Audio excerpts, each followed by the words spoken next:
अस्सलामुअलैकुम दोस्तों और साथियों, उम्मीद है आप लोग खैरियत से होंगे। इस वीडियो में हम बात करेंगे जो जोड़ों की दर्द होती है उसकी एक और बीमारी है जिसको हम कहते हैं रूमेटाइड आर्थराइटिस। ये भी बुनियादी तौर पे एक इन्फ्लेमेटरी यानी सोजिश वाली बीमारी है जिससे जोड़ मुतासर होते हैं। फ़र्क सिर्फ ये है कि इसमें सबसे ज़्यादा छोटे जोड़ मुतासर होते हैं। छोटे जोड़ों से क्या मुराद है, जैसे ये उंगली है, ये फिंगर के जो छोटे जोड़ हैं, ये जो कलाई के छोटे जोड़ हैं, और इसी तरह से जो पाँव के छोटे जोड़ हैं। और लेकिन ये होते सिमेट्रिकल हैं। सिमेट्रिकल का मतलब है कि दोनों तरफ के एक ही वक्त में होंगे। ये नहीं है कि इसमें बड़े जोड़ इन्वॉल्व नहीं होते, लेकिन वो कम होते हैं, लेकिन होते ज़रूर हैं। इसी तरह से ना सिर्फ ये कि जोड़ों की सोजिश होती है, बल्कि इसमें यह भी होता है कि बहुत सारे जोड़ों के अलावा भी मसाइल का सामना करना पड़ता है। और आमतौर पे ये ख़वातीन में 3 गुना ज़्यादा होता है मर्दों की निस्बत, और इसकी फैमिली हिस्ट्री बड़ी स्ट्रॉन्ग होती है, जेनेटिक प्रीडिस्पोजिशन जिसको कहते हैं। मिसाल के तौर पे अगर किसी को रूमेटाइड आर्थराइटिस है, आइटिस का क्या मतलब होता है, इन्फ्लेमेशन, जोड़ों की इन्फ्लेमेशन, अगर वो है तो जो फर्स्ट डिग्री रिलेटिव हैं यानी बहन भाई या बच्चे, तो उनमें बहुत ज़्यादा चांसेस हैं कि यही बीमारी होगी। इसी तरह से आपको पता है कि जो ट्विन्स होते हैं वो 2 तरह के होते हैं, एक होते हैं मोनोजाइगोटिक, एक होते हैं डाइजाइगोटिक। साइंस के अलावा आप ये समझ लें कि मोनोजाइगोटिक बिल्कुल एक जैसी शक्लों के होते हैं, और डाइजाइगोटिक जो हैं वो क्योंकि जाइगोट 2 होते हैं तो उनकी शक्लों में थोड़ा सा फर्क होता है, लेकिन ये दोनों ट्विन्स होंगे।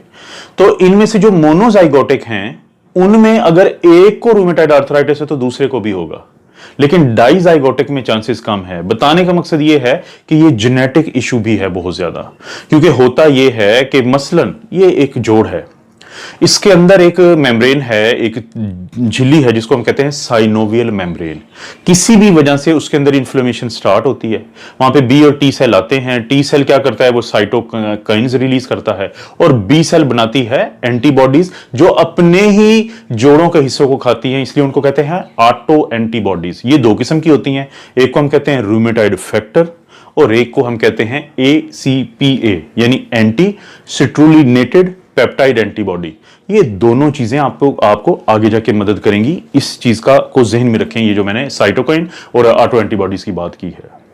अब क्या होता है कि वो क्या अलामात हैं जिनके साथ ये लोग आपके पास आ सकते हैं। मैं आपसे मुराद है डॉक्टर के पास आ सकते हैं या आप लोग डॉक्टर के पास जा सकते हैं। ये जो छोटे जोड़ होते हैं इनके अंदर दर्द होता है, इनके अंदर स्वेलिंग या सोज होती है, और स्टिफनेस यानी सख्ती आ जाती है। और ये सब कुछ होता है जब आप डॉक्टर के पास जाते हैं और डॉक्टर आपको चेक करता है, तो वो इसको दबाएगा तो इसमें दर्द आपका बढ़ जाएगा, जिसको कहते हैं टेंडरनेस। यानी जितने भी आपके मुतासरा जोड़ हैं उनमें टेंडरनेस भी आ जाएगी। और बाज़ औक़ात पुराने वक्त में होता था कि जब इसका इलाज बहुत बेहतर नहीं था तो अनकंट्रोल्ड और पुरानी जो बीमारी होती थी रूमेटाइड आर्थराइटिस की, उसमें हड्डियां मुड़ तुड़ जाती थी और खास किस्म की शक्लें बन जाती थी, जिनको हम कहते थे, एक थी स्वान नेक डिफॉर्मिटी और एक थी बटन होल या बॉटनियर डिफॉर्मिटी।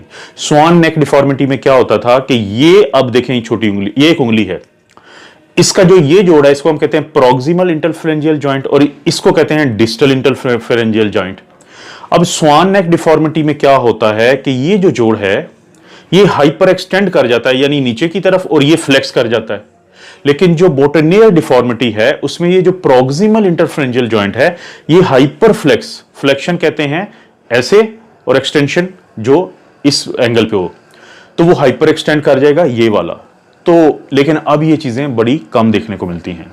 जोड़ों के अलावा जो बाकी अलामात हमें मिल सकती हैं वो अलामात क्या होती हैं, किसी का वजन कम होता है, भूख कम लगती है, बुखार रहना शुरू हो जाता है, क्योंकि साइटोकिन्स जो रिलीज होते हैं उनके अंदर एक होता है इंटरल्यूकिन 1 जो हमारे ब्रेन के एक खास हिस्से जिसको हम हाइपोथैलेमस कहते हैं, वहां पे जाके बुखार करवाता है। बाज लोगों में प्लेटलेट्स बढ़ जाती हैं, खून की कमी होती है, क्योंकि ये लोग जोड़ों की दवाइयां, दर्दों की दवाइयां खाते हैं तो मैदे में खून रसता रहता है। इसके अलावा बाज लोगों में जो फेफड़े की झिल्ली है उसमें पानी आ जाता है जिसको प्लूरल इफियन कहते हैं। बाज लोगों में दिल की झिल्ली में पानी आता है जिसे पेरिकार्डियल इफियन कहते हैं। बाज लोगों में फेफड़ों के अंदर गिल्टियां बनती है जिसको हम पल्मोनरी नोड्यूल्स कहते हैं। लेकिन ये होता रूमेटाइड आर्थराइटिस, क्योंकि रूमेटाइड आर्थराइटिस एक ऑटो इम्यून डिजीज है कि हमारा मुदाफियती निजाम हमारे ही खिलाफ हमलावर हुआ होता है। तो ये है वो जिसको हम सिस्टेमिक मैनिफेस्टेशन यानी जोड़ों के अलावा की अलामात भी कह सकते हैं, जिसमें ये मैं सब कुछ आपको बता चुका हूं। इसके अलावा भी कुछ और अलामात होती हैं। अब आप डॉक्टर के पास गए, डॉक्टर ने आपको चेक किया, फिर वो आपकी जब आंखें देखता है तो उसके अंदर रूमेटॉइड आर्थराइटिस के मरीजों में खुश्क आंखें होती हैं, ड्राई आईज होते हैं, जिसको कहते हैं कंजक्टिवाइटिस साइका।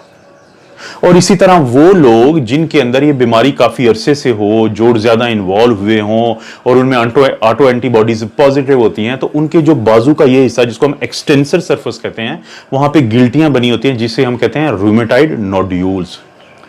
अब डॉक्टर आपको तशखीस कैसे करते हैं? एक तो वो आपको क्लिनिकल यानी वो चेक करके करते हैं। इसके अलावा देखें, जितने ज्यादा छोटे जोड़ इन्वॉल्व होंगे दर्द, सोज और स्टिफनेस से, उतने चांसेस बढ़ जाएंगे कि आपको रूमेटॉइड आर्थराइटिस है।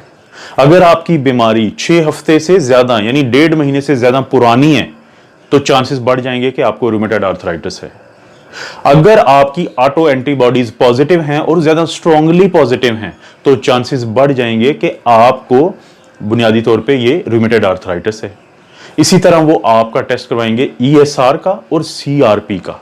तो ये भी उस वक्त बड़ा होता है जब बीमारी ज्यादा खराब है, तो ये भी इस तरफ जाती है कि आपको तशखीस होगी रूमेटॉइड आर्थराइटिस की।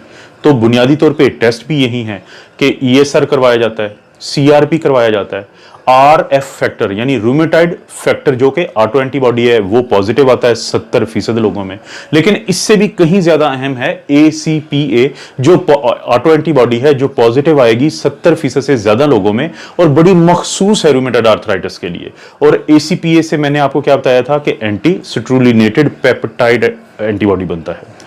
अब किसी की तशखीस हो चुकी है, उसका इलाज कैसे होगा? देखें, सबसे जरूरी है कि आपने इन्फ्लेमेशन, आइटस, रूमेटॉइड आर्थराइटिस इन्फ्लेमेशन को रोकना है।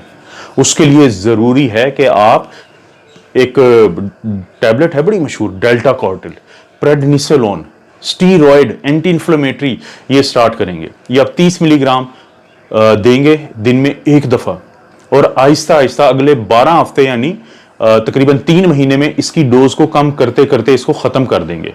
यानी हर हफ्ते आप 5 मिलीग्राम जो है वो कम करते जाएं, तो आपने 30 मिलीग्राम को अगले 3 महीने में खत्म कर देना है डोज को आहिस्ता आहिस्ता करके। लेकिन इस डेल्टा कॉर्टिल के साथ ही आप एक मखसूस किस्म की दवाई होती है जिसको हम कहते हैं DMARD, disease modifying anti rheumatic drugs, यानी वो दवाइयां जो जोड़ों के दर्द को ठीक करती हैं और डिजीज को चेंज करती हैं, इन्फ्लेमेशन को चेंज करती हैं, जोड़ों को उनकी तबाही से या डिस्ट्रक्शन से बचाती हैं। इसकी बड़ी मशहूर दवाई डेल्टा कॉर्टिल के साथ ही शुरू करवाई जाती है जिसको कहते हैं मेथोट्रेक्सेट। मेथोट्रेक्सेट की जो गोली है वो 15 मिलीग्राम एक हफ्ते में एक दफा दी जाएगी और अगले 3 महीने यानी 12 हफ्ते में इसको बढ़ाते बढ़ाते 5-5 मिलीग्राम यानी कि हर 2 हफ्ते के बाद बढ़ाते हुए 25 मिलीग्राम पर वीक पे ले जाएंगे, यानी हर हफ्ते में 25 मिलीग्राम। ये क्या करती है, क्योंकि ये थोड़ा सा तोड़ फोड़ का अमल करती है, तो इसके साथ ही हम 5 मिलीग्राम हफ्ते में एक दफा फोलिक एसिड की गोली भी देते हैं। अक्सर मरीज इस दवाई से ठीक रहते हैं और इसी दवाई से चलते रहते हैं। फर्ज करते हैं कि उनको बेहतरी नहीं आती तो फिर हम DMARD की कुछ और दवाइयां शामिल कर सकते हैं, जैसे हम देते हैं सेलेजोपायरिन जिसके अंदर होती है सल्फासेलाजीन।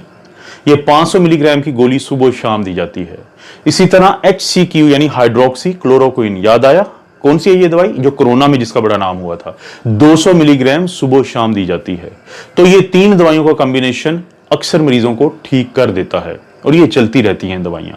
लेकिन अगर ये दवाइयां भी काम ना करें तो फिर आप क्या करते हैं कि इनमें से कोई एक DMARD को किसी दूसरे से तब्दील कर देते हैं, जैसे लिफ्लोनामाइड, लिफोरा के नाम से पाकिस्तान में ये गोली आती है। तो आप 100 मिलीग्राम रोजाना देंगे 3 दिन के लिए और उसके बाद 10 या 20 मिलीग्राम रोजाना फिर ये दवाई चलती रहेगी। फर्ज करें कि कोई भी शख्स जो DMARD और इन चीजों पे वो स्टेबल था, लेकिन फिर अचानक, क्योंकि ये बीमारी क्रॉनिक है, ये जाती नहीं है, कभी ठीक हो गए, कभी ज्यादा हो गई, कभी ठीक हो गए, कभी ज्यादा हो गई, ऐसे चलता रहता है। तो उस सूरत में अगर ये अचानक ज्यादा हो जाए तो लोगों के पास 2-3 ऑप्शन होते हैं। एक ऑप्शन ये है कि इंट्रा आर्टिकुलर ग्लूकोकॉर्टिकॉइड इंजेक्शन, यानी जोड़ों के अंदर स्टीरॉयड का टीका लगवाते हैं कुछ लोग, और कुछ लोग क्योंकि स्टीरॉयड तो छोड़ चुके होते हैं 3 महीने के अंदर अंदर, तो उसके बाद स्टीरॉयड 5 या 10 मिलीग्राम रोजाना के हिसाब से कुछ दिनों के लिए शुरू किया जाता है ताकि बीमारी का जो अचानक बढ़ी है उसको कंट्रोल किया जाए। और उसके बाद ये है कि अगर फर्ज करते हैं ये सब कुछ भी फेल हो जाए तो फिर हमारे पास एक और आखिरी ऑप्शन है, वो है बायोलॉजिकल फैक्टर्स। बायोलॉजिकल फैक्टर्स में सबसे मशहूर है कि हमारे पास है ट्यूमर नेक्रोसिस फैक्टर इनहिबिटर। दोबारा यही बात है कि टीएनएफ क्या है, ये भी साइटोकिन्स हैं। और वो इनहिबिटर कौन है, वो आपका और मेरा, जिसको हम बहुत ज्यादा कोरोना की वजह से जानते हैं, वो है एक्टेम्रा का इंजेक्शन होता है जिसमें टोसेलिजुमैब है। तो हम ये दे सकते हैं। और आजकल कुछ लोग इसकी जगह पे एक और चीज देते हैं जिसे कहते हैं जैक इनहिबिटर, JAK, यानी जेनिस काइनेज इनहिबिटर्स हैं।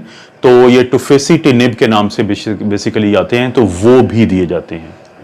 तो ये जो वो तरीका है जिसको लेके हम इन मरीजों का इलाज करते हैं, आपके लिए बहुत ज़रूरी है कि आप अपने आप को एजुकेट करें कि रूमेटॉइड आर्थराइटिस क्या है, कि क्यों होती है, इसकी अलामात क्या हैं और इसकी तशखीस कैसे होती है और इसका इलाज कैसे होता है। देखिए, जो चीज़ जेनेटिक है वो प्रिवेंटेबल नहीं होती, उसको आपने तशखीस और इलाज करना है। पुराने वक्तों में जब इसका इलाज नहीं था तो लोगों के जोड़ तबाह हो जाते थे, लेकिन अब अक्सर लोग अगर दवाई को अपने डॉक्टर की हदायत के मुताबिक लेते रहें तो वो ठीक रहते हैं। उम्मीद है आपको कुछ आइडिया हुआ होगा। आप अपना और अपनी फैमिली का ख्याल रखें। अल्लाह ताला आपको और आपकी फैमिली को हर किस्म की बुराई, बीमारी और आजमाइश से महफूज रखे।